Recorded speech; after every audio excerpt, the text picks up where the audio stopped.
Rape! Rape! Somebody help me!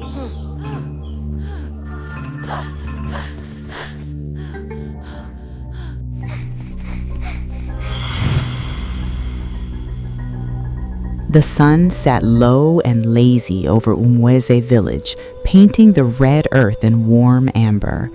The mud walls of the homesteads glowed like fired clay, and the thatch roofs breathed the day's last warmth. It was the hour when women returned from the stream, clay pots balanced on folded cloth upon their heads, their feet tracing the worn path through the tall guinea grass. Ụmụeze was among them. She was 30 reins old, fine and deliberate in her movement, draped in the spotted skin of a bush deer across her chest and waist. Her pot was full, the water clear. But when she rounded the bend and saw Ikem standing near the iroko tree that marked the edge of the compound road, her step slowed, and something cold and calculated moved behind her eyes. Ikem. Every woman in Ụmụeze knew Ikem. He was 32 reins, broad at the shoulders, his animal skin wrapper tied with the ease of a man at peace with himself. He had the kind of face that caused mothers to push their daughters forward at festival and caused the daughters to stop breathing.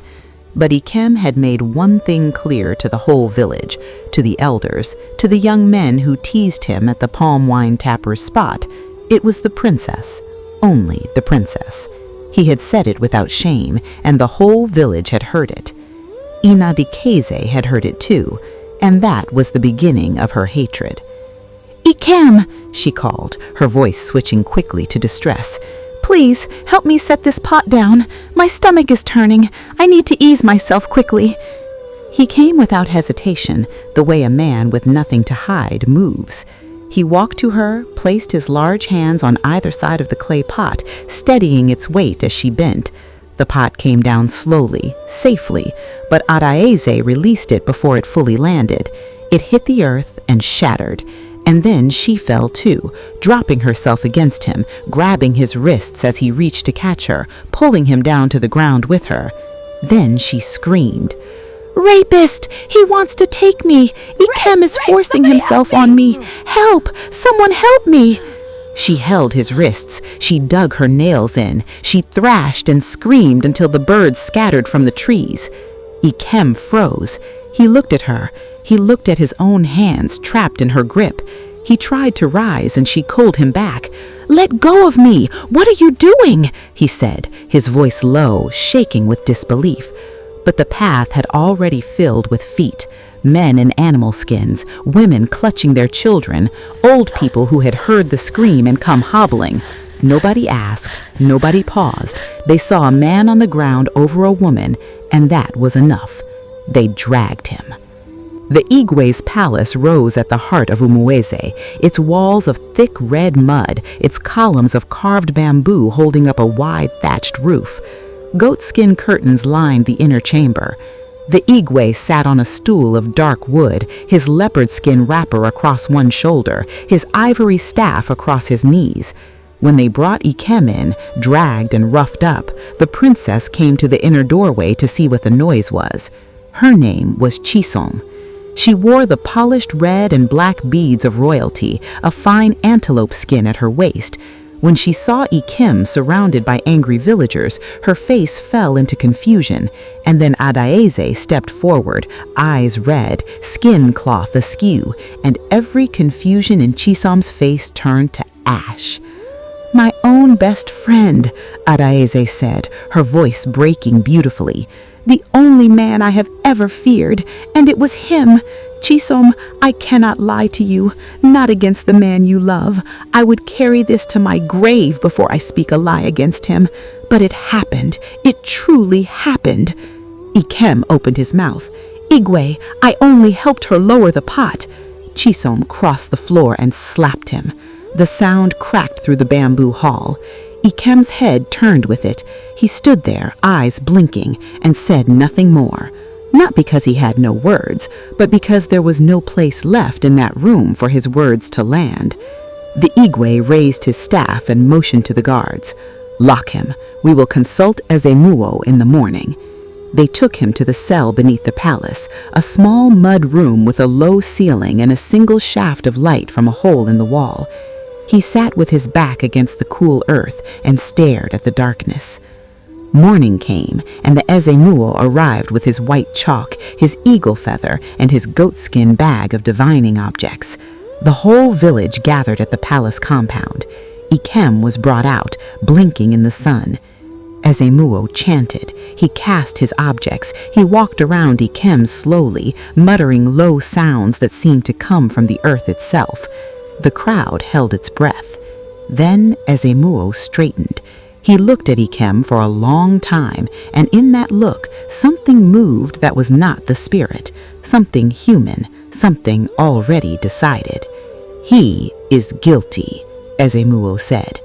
Ikem felt the ground shift beneath him. He had been afraid, yes, but in the deepest corner of himself, he had been calm, because the truth was the truth, and he believed that truth had weight in the land of the living and the dead alike. Now that weight had been thrown into the river, and he was standing on nothing.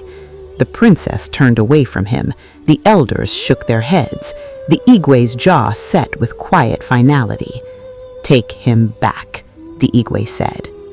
That night, a shadow moved along the edge of the village, away from the hearth fires, toward the thick trees where Ezemuo kept his shrine. It was Adaese.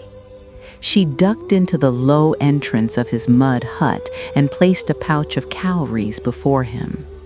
He took it. He counted without looking at her. "There is still one thing remaining," Ezemuo said, a slow smile crossing his old face. "Go inside my hut and wait for me." Adaese laughed, the kind of laugh that two conspirators share, and she went inside. Chukwuemeka and Obiora, Ikem's two friends, the only two who remained, came to the cell that same night. They sat on the ground just outside the mud wall and spoke to him through the small shaft in the wall. "We believe you," Chukwuemeka said. His voice was firm. Obiora said nothing, only pressed his hand flat against the wall where Ikem pressed his from the inside. "I asked for nothing," Ikem told them. "Only go to Chisom. Tell her I want to see her, even once, only once." They went.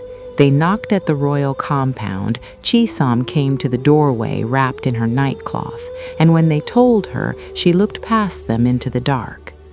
"Tell him not to use my name in that cell," she said, and went inside. Chukwuemeka and Obiora walked back in silence. They did not tell Ikem what she said. They only told him she had not come. Ikem was quiet for a while. Then he said, "My mother and father have been gone 4 reigns now. You two are all that is left of what I know." His voice did not break. It was simply honest, and that honesty was heavier than weeping. By the Igwe's ruling, Ikem was made to do hard labor for 3 market days, clearing land, breaking ground, hauling timber from the forest to the palace. His hands bled, his feet cracked. Each morning they roused him before the birds, and each evening they locked him back in the dark. Chukwuemeka and Obiora came every day. They carried what he carried. They broke what he broke. The guards said nothing. The ruling had not said he must suffer alone, so his friends stayed beside him and worked until their own hands blistered. And at the end of each day, Ikem looked at them and found still one reason not to let his spirit break.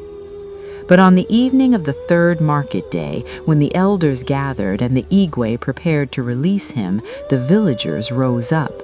Their voices came like a storm. "That great river must have him," they shouted. "Bind him and cast him in. That is the way for those who defile a woman." The Igwe raised his staff. "He only attempted.